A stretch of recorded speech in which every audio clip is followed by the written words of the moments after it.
The envelope arrived on a Tuesday. Certified mail. Red stamp. Signature required. I was standing in my kitchen, barefoot, coffee still steaming on the counter, my 4-year-old son building a crooked tower out of wooden blocks on the floor. The mail carrier would not leave until I signed. That should have been my first warning. I knew something was wrong the moment I saw my full legal name printed in bold. Asterisk, asterisk, Lindsay Marie Carter.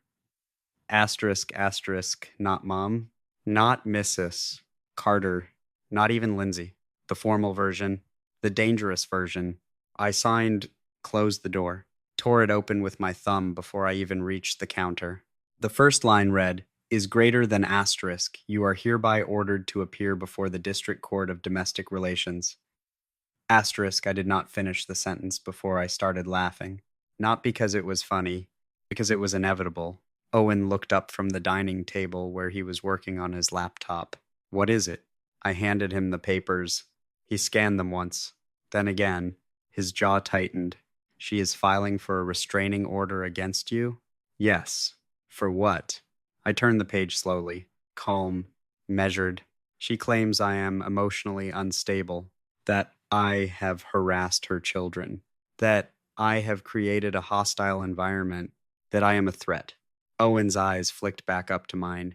She is saying you are dangerous. I smiled, not softly, not kindly. She is saying I am unstable because I posted the truth 6 years ago. There it was. Paragraph 3. She cited my anonymous post, the one that had exposed her affair, the one that had spread like wildfire through our town, the one that cost her reputation, her job, and eventually her marriage. She framed it as obsession, vendetta, psychological instability. She requested that the court prohibit me from contacting her or her children. She also requested that I be barred from attending school events, public gatherings where her children might be present, and any family functions. Family functions? That was almost poetic. I read the final paragraph. My laughter stopped. She had included my son.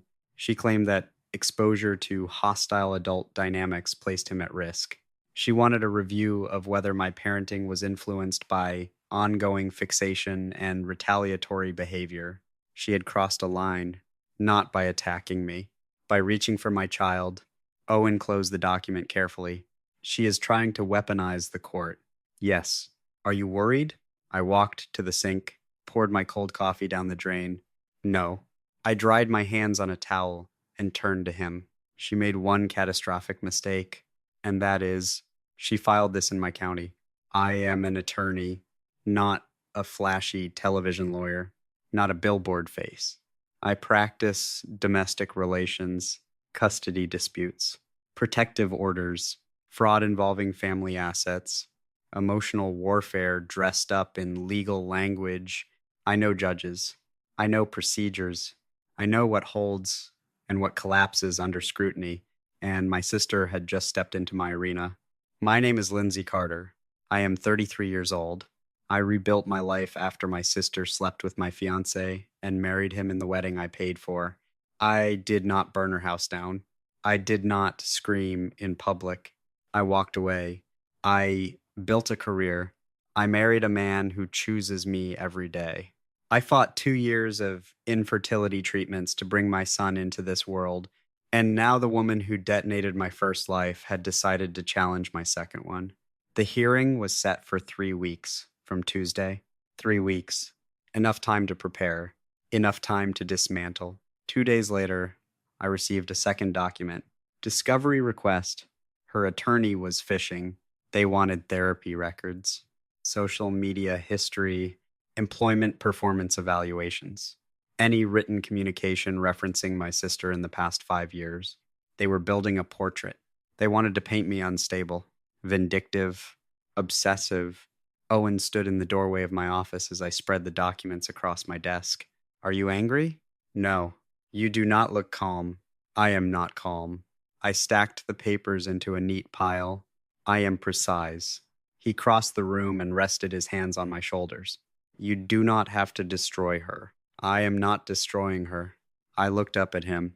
She filed a motion, claiming I am a threat to my own child. My voice stayed level. I will respond proportionally. He held my gaze. Promise me something. What? Do not do this for revenge. I paused. The old version of me would have said something sharp, something defensive. The new version of me chose honesty. I am not doing this for revenge. Then why? I folded the subpoena in half. Because she believes she can rewrite history. Because she believes she can stand in a courtroom and frame me as unstable to cover her own instability.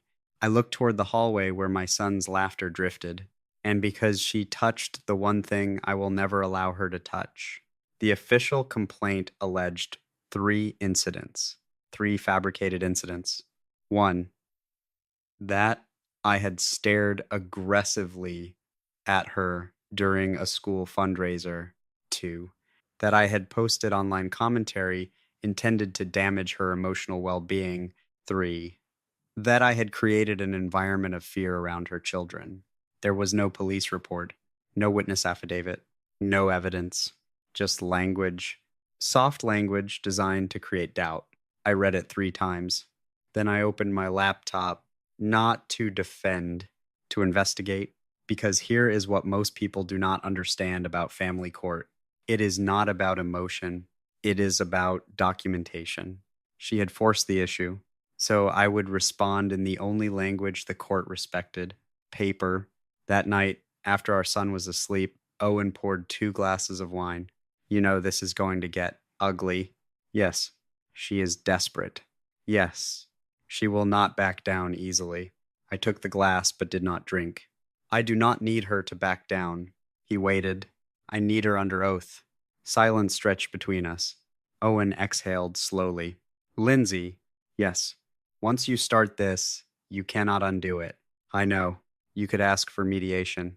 She did not ask for mediation. You could ignore it and let it die. She named our son. That ended the debate. 3 days before the hearing, I saw her for the first time in nearly 2 years. At the courthouse clerk's office, she was filing an amended statement. She looked thinner, nervous, her hair pulled back too tight. When she saw me, she froze. For a moment, neither of us spoke. Then she lifted her chin. This did not have to happen. I almost admired the audacity. You filed it. You have been circling my life for years. I stepped closer, measured distance. Public building, security cameras everywhere. I have not spoken to you in 3 years. You posted that story. Yes. You ruined everything. I tilted my head. You slept with my fiancée. Her mouth tightened. That was years ago, and yet you are the one who reopened it. She shifted her purse on her shoulder. You are obsessed. No. I smiled softly. I am prepared. Her confidence flickered. You think because you are a lawyer? I know because I am a lawyer. She swallowed. I just want peace. Then you should not have filed for war. I walked past her, did not look back, but I felt it. That tremor, that first crack. The night before the hearing, I reviewed her complaint one final time. I laid out a clean legal pad. I wrote 1 sentence at the top. Asterisk, asterisk, burden of proof. Asterisk, asterisk, she had made allegations. She would have to support them.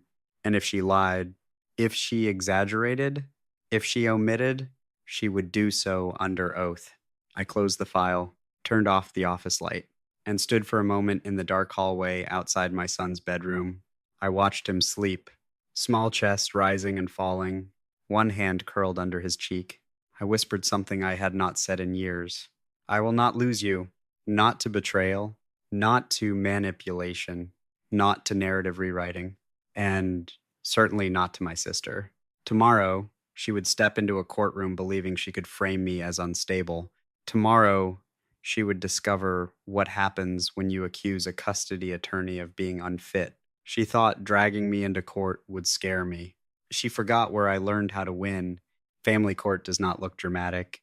There are no juries, no gosps, no pounding gavels, just fluorescent lighting, uncomfortable benches, and people waiting to see which version of their life a judge will believe. The morning of the hearing, I wore navy, not black. That would look theatrical, not white. That would look manipulative. Navy is credible. Owen kissed my forehead before I left. Finish it. I will. He did not ask how. He already knew. The courtroom was half full. Custody modification cases, protective orders, emergency motions, pain in quiet forms. My sister sat at the plaintiff's table beside her attorney. She wore pale gray, soft makeup, hair loose, the picture of composed vulnerability. Her lawyer was young, expensive suit, aggressive posture. He had probably reviewed my resume. He probably assumed I would behave, that I would protect my professional reputation by avoiding confrontation. He was wrong. When my case was called, we both stood. Case number 2DR 481, the clerk announced. Petitioner requests protective order and restriction of contact. The judge, a woman in her late 50s with sharp eyes and zero patience for theatrics, adjusted her glasses. Counsel, opening statements. Her attorney went first. He painted a portrait, a jealous sister, a pattern of fixation, a woman unable to let go of past trauma. He cited my anonymous post from 6 years ago. He called it harassment. He implied instability. He spoke for 12 minutes. He never once presented evidence. When he finished, he sat down confidently. The judge turned to me. Ms. Carter. I stood. Your Honor, before I respond to the narrative presented, I would like clarification. The judge nodded. Proceed. Is this a hearing for alleged emotional discomfort? The courtroom shifted slightly. The judge did not smile. No.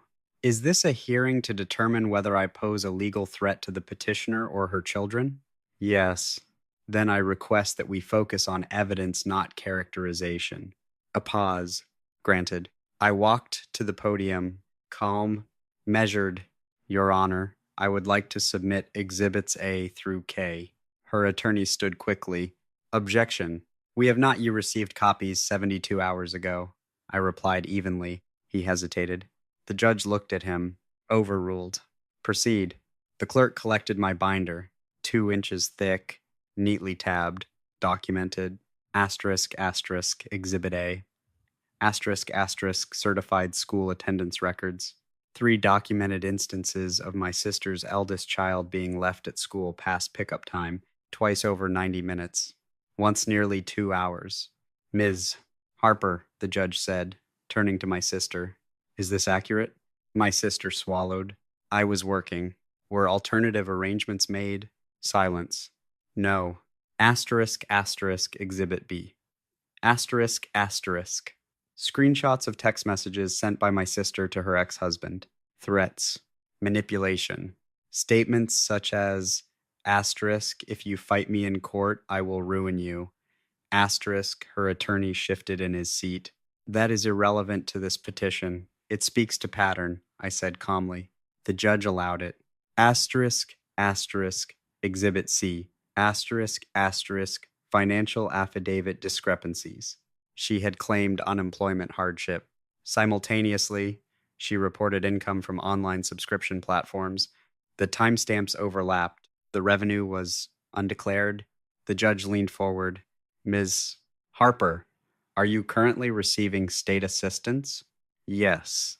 Are you reporting all income? A tremor in her voice. I thought, this is not a thought question. It is a yes or no. No. The courtroom air changed. Her attorney stood. Your Honor, we are not here to litigate financial misunderstandings. We are here, the judge interrupted, to evaluate credibility. Silence fell. I did not rush. I did not gloat. I turned to asterisk, asterisk, Exhibit H, asterisk, asterisk, the one that mattered. Screenshots from her social media account, private but publicly shared by subscribers. Explicit content, timestamped. The same month she claimed inability to afford childcare. The same month she claimed emotional distress caused by me. Your Honor, I said evenly, the petitioner alleges that my online behavior constitutes harassment. I submit that she has publicly monetized intimate content while simultaneously claiming reputational damage. Gasps were subtle. Family court does not gasp loudly. It inhales sharply. Her attorney objected. Character assassination. I looked at him. No. Timeline. The judge reviewed the pages silently. Then she looked directly at my sister. You are under oath. Yes. Did you file this petition in response to your custody dispute with your ex-husband? No. I stepped forward. Your Honor, I would like to introduce Exhibit J, bank statements. Legal fees paid to her attorney 2 days after her ex-husband filed for primary custody. The judge's voice hardened. Ms. Harper, is this petition intended to establish a narrative of family instability in support of your custody case? My sister's face drained of color. No, because that is precisely how it appears. Her attorney attempted recovery. This is speculative.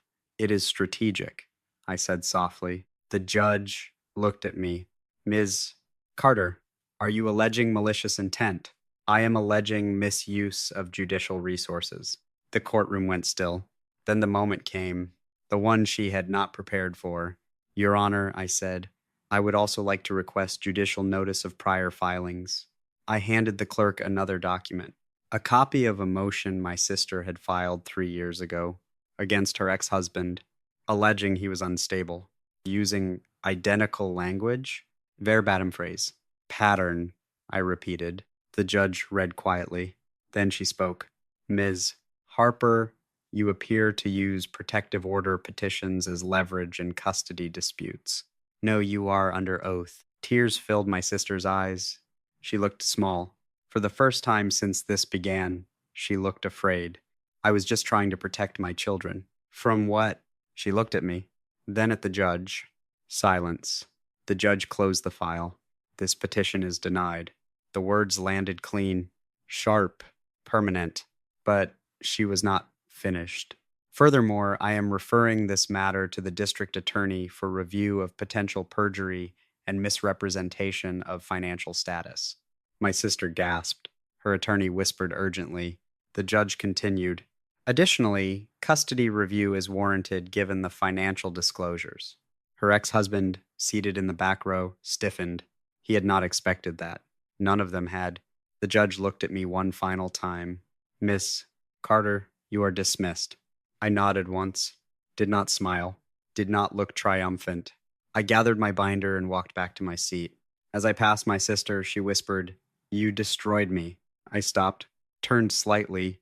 No. I met her eyes. You tried to use the court as a weapon. I held her gaze. I just used it correctly. Outside the courtroom, reporters were not waiting. There were no flashing cameras, just fluorescent hallway lights and families trying not to cry. My sister sat on a bench, shaking, her attorney speaking rapidly into his phone, her ex-husband staring at the floor. I felt something then. Not joy, not revenge, precision. Justice is not loud. It does not scream. It does not slam doors. It signs orders. It stamps referrals. It records transcripts. And it stays. Owen met me at the exit. Well, it is done. Did you win? I looked back at the courthouse doors. She filed to make me look unstable. I met his eyes. She forgot I know how to read evidence. He took my hand. We walked to the car.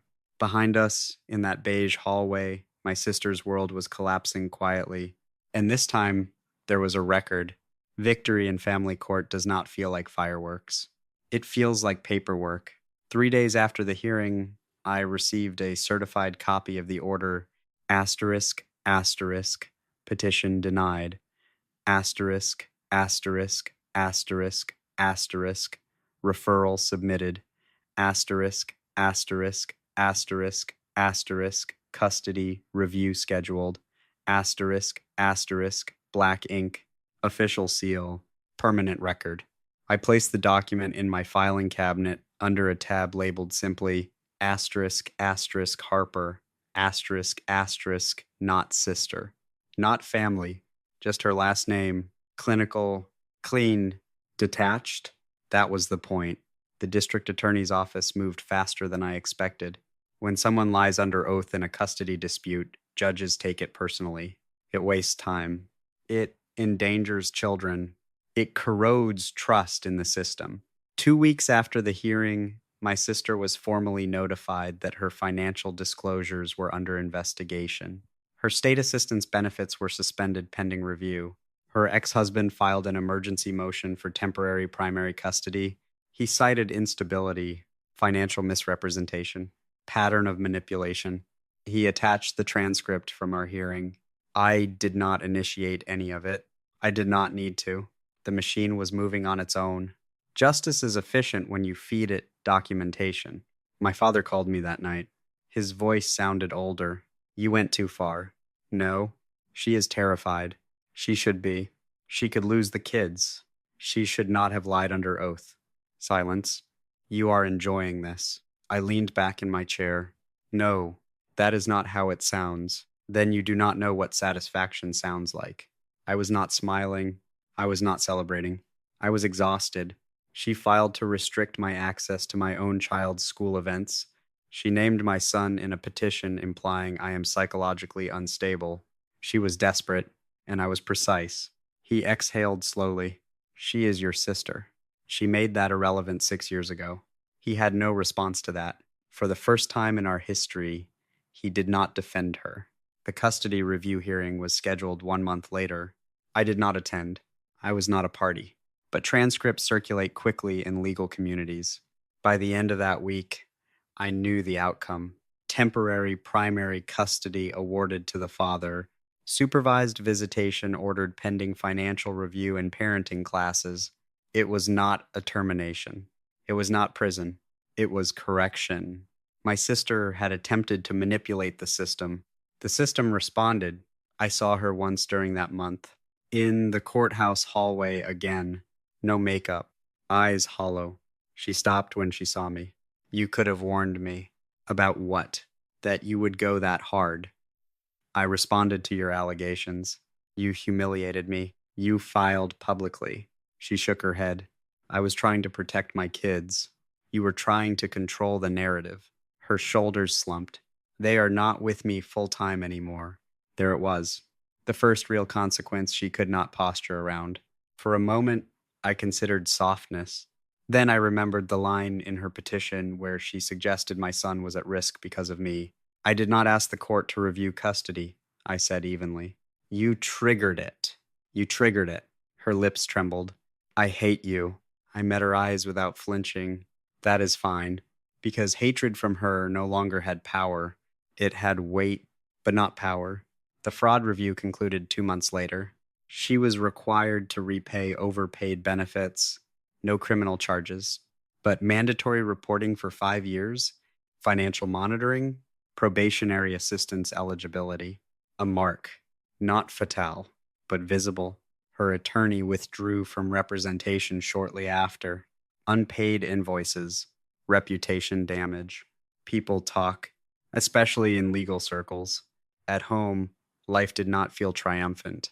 My son still needed breakfast at 7 a.m., still spilled juice, still insisted that dinosaurs were superior to trucks. Justice does not tuck you in at night. It does not brush small teeth. It does not read bedtime stories. Owen watched me carefully during those weeks. Do you regret it? He asked one night. No, not even a little. No. He studied my face. You are different. Yes. How? I am no longer reactive. That was the shift. Years ago, I reacted to betrayal with exposure. Now, I responded to accusation with documentation. There's a difference. One is emotional. The other is structural. 3 months after the hearing, I attended my son's school spring recital. I scanned the auditorium out of habit. She was there, back row, alone. No children with her. Her visitation schedule had been reduced temporarily while she completed required courses. She looked smaller, contained. She did not approach me. She did not glare. She did not whisper. She watched her son perform from a distance. And when he finished, she clapped quietly. I did not feel satisfaction. I felt clarity. This was not about revenge. This was about boundaries. She had attempted to weaponize the court against me. She learned what happens when you miscalculate the opponent. Later that evening, my nephew approached me in the hallway outside the auditorium. He was holding a program in both hands. Are you a real lawyer? He asked. Yes. Like the kind in court. Yes. He hesitated. Did you make the judge mad at my mom? I crouched down to his level. I told the judge the truth. He considered that. Is that why I stay at Dad's house more now? There are moments in life when precision fails.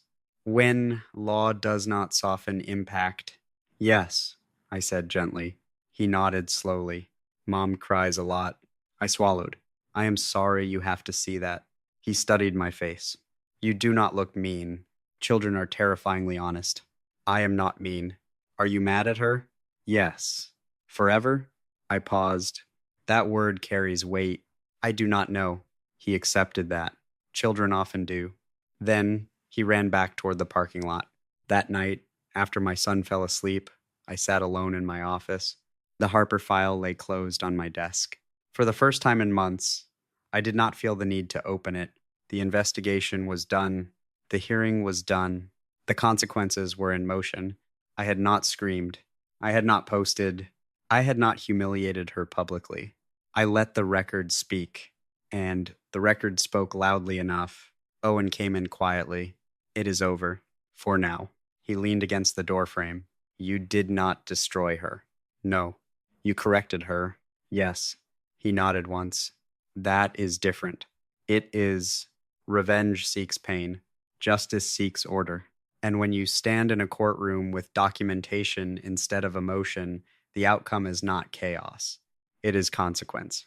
6 months later, my sister completed her parenting classes. Her visitation increased. Her financial repayment plan was structured. She found part-time employment at a distribution warehouse. It was not glamorous. It was stable.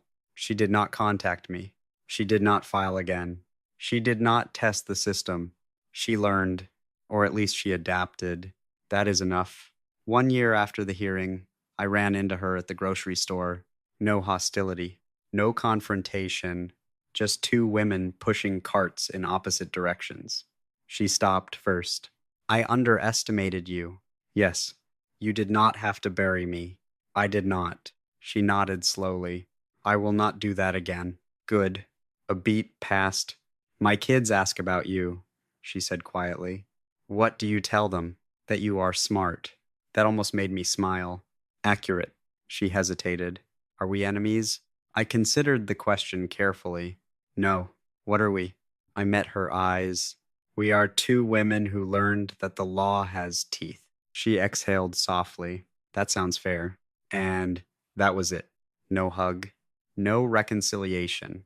No forgiveness speech. Just acknowledgement. The truth is simple. She thought dragging me into court would scare me. She believed she could reshape the past by framing me as unstable. She forgot one thing. I built my life learning how to dismantle narratives with evidence.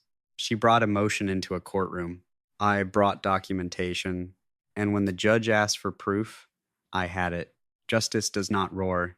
It signs orders. It stamps referrals. It redraws custody schedules. It leaves a paper trail that does not disappear. She tried to take my child's stability. Instead, she exposed her own. And that is the difference between revenge and justice. One burns. The other records. If someone drags you into court hoping you will panic, make sure you understand the rules better than they do. Because in family court, truth under oath is louder than any scream. There is a version of victory no one prepares you for. The quiet kind. The kind that settles into your house after the court orders are signed. 3 weeks after the custody review, my son came home from school with a drawing. It was 4 stick figures. Me, him, his father, and a 4th person standing slightly apart. Who is that? I asked. That is Aunt Harper. The name landed strangely in my ears. You do not really see her. No, he said cheerfully. But she is part of the story. Children say things without knowing they are cutting straight through bone. Part of the story. I had spent years trying to erase that story. Reframe it, control it, win it. And here he was, adding her back into the picture without asking my permission. That night, I could not sleep. Winning in court had been clean, controlled, precise. But something about my nephew's question at the recital had stayed with me. Asterisk. Did you make the judge mad at my mom?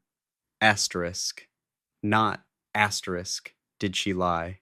Asterisk. Not. Asterisk. Was she wrong? Asterisk. Children do not think in statutes. They think in tears. I told myself I had done nothing wrong. That is important. Because I had not. She filed. She lied. She weaponized the system. I responded. Every exhibit was accurate. Every statement verifiable. Every argument supported. There was no fabrication, no exaggeration, no manipulation, only documentation. So why did I feel unsettled? 2 months later, I saw something I did not expect. Her son standing outside the courthouse with his father, not crying, not dramatic, just quiet, holding a backpack, waiting. The father was speaking to someone on the phone. The boy stared at the ground. I parked across the street. I did not get out. I did not wave. I watched. Because this is what moral gray looks like. You can be legally correct and still witness collateral damage. The custody order was temporary, corrective, necessary. But necessary does not mean painless. He was adjusting to new routines, new schedules, new explanations from adults who preferred not to say too much. And I was part of the domino line. When I told Owen about it, he did not offer easy reassurance. That is the cost of accountability. For who? I asked. For everyone. He was not defending her. He was not condemning me. He was stating a fact. Justice is not sterile. It splashes. 6 months after the hearing, my sister requested mediation. Not to reverse anything. Not to file again. Just mediation. The request surprised me. Her message was brief. Is greater than I am not asking for forgiveness. I just do not want our kids to grow up thinking war is normal. I stared at that sentence for a long time. War. That is what it had been. First emotional, then social, then legal, strategic escalation, calculated strikes, measured response. We had become professionals at hurting each other in increasingly refined ways. I agreed to mediation, not because I trusted her, because I did not trust what this would become if we did nothing. The mediator's office was neutral. Soft chairs, water glasses, neutral tone. My sister looked thinner again, but steadier. She did not posture. She did not accuse. I was wrong to file, she said immediately. Not dramatic, not tearful, just factual. I know. I wanted leverage in my custody case. I know, she swallowed. I thought if I painted you unstable, it would strengthen my position. You miscalculated. Yes. Silence settled between us. Then she said something I did not expect. You did not hesitate. No. Did you ever consider holding back? I considered lying. I did not. No. She nodded. I did. That surprised me. What do you mean? When I filed, I knew it would provoke you. I thought you would yell, or post again, or react emotionally. And I did not expect you to go surgical. There it was, the word that had defined everything. Surgical. She leaned back in her chair. I underestimated how far you were willing to go. I met her eyes. I went exactly as far as the law allowed. I know. Her voice cracked slightly. And I am not sure which is worse. That sentence followed me home. Asterisk, I am not sure which is worse. Asterisk, because she was right about one thing. I had not hesitated. Not when I built the binder. Not when I introduced Exhibit H. Not when the judge referred her for review. Not when custody shifted. I did not hesitate because she had touched my child, and I would never apologize for protecting him. But there is a difference between protection and annihilation. I had aimed for correction. The system added weight on its own. Still, I pulled the trigger. 3 weeks later, my son asked me something else. Mom, if someone is mean to you, do you have to be mean back? Children compress philosophy into 10 words. No, I said carefully. What if they try to hurt you? Then you stop them. How? I thought about subpoenas, exhibits, transcripts, Judicial referrals. You stop them in a way that does not turn you into them. He nodded like that made perfect sense. For him, it probably did. For me, it was a question: had I turned into her? No, I did not lie. I did not manipulate. I did not fabricate. But I did not soften. I did not shield her from the full weight of consequence. And sometimes I wondered if she had filed and then withdrawn, if she had apologized before the hearing, if she had admitted leverage, would I have reduced the pressure? I do not know. That uncertainty is the gray. A year after the first hearing, my sister's custody arrangement stabilized, 50-50, structured, monitored. Her finances were under control.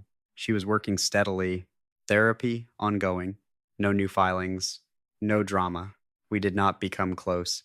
We became cautious. At my father's birthday again, our children played in the yard, laughter rising over old fractures. She stood beside me briefly. Do you think they will ever know the full story? Probably. Will they hate us? For what? For what we did to each other. I watched my son teach her youngest how to kick a soccer ball. They might. She exhaled softly. I do not want that to be their inheritance. Neither did I. That was the first time I felt something shift. Not forgiveness. Not warmth. Restraint. Justice porn feels satisfying in the moment, but moral gray lingers afterward. You replay your own decisions. Not because they were wrong, but because they were powerful. Power is intoxicating, especially when it is clean and justified. The danger is not corruption. The danger is comfort. Comfort in knowing you can dismantle someone if needed, that you have the skill, the documentation, the nerve. That comfort can calcify into identity. I do not want my son to see me as someone who wins by crushing. I want him to see someone who wins by standing firm. There is a difference, subtle, but real. I do not regret what I did. That is important. I would do it again if she threatened my child, without hesitation, but I no longer monitor her life. I no longer collect quiet ammunition. I no longer scan for weaknesses, because that was the part that began to feel too close to obsession. Justice should end when the threat ends. If it continues beyond that, it becomes something else. The truth is this: she tried to rewrite reality in a courtroom. I corrected it. The law supported me. The judge agreed. The record reflects it. But moral clarity does not mean emotional simplicity. Winning cost her stability. It cost her time with her children. It cost her reputation. It cost me something too. A softness. An illusion that I could respond proportionally without collateral. That illusion died in that courtroom. Now I live with something sharper. A boundary reinforced by steel. Not warmth. Not sisterhood. But structure. We are not healed. We are not friends. We are not reconciled. We are contained. And maybe, for two women who once used love and law as weapons, containment is the most honest form of peace. If someone drags you into court hoping to intimidate you, learn the rules better than they do. But when you win, ask yourself one question: did you restore balance, or did you enjoy the power? Because the answer to that question determines who you become next.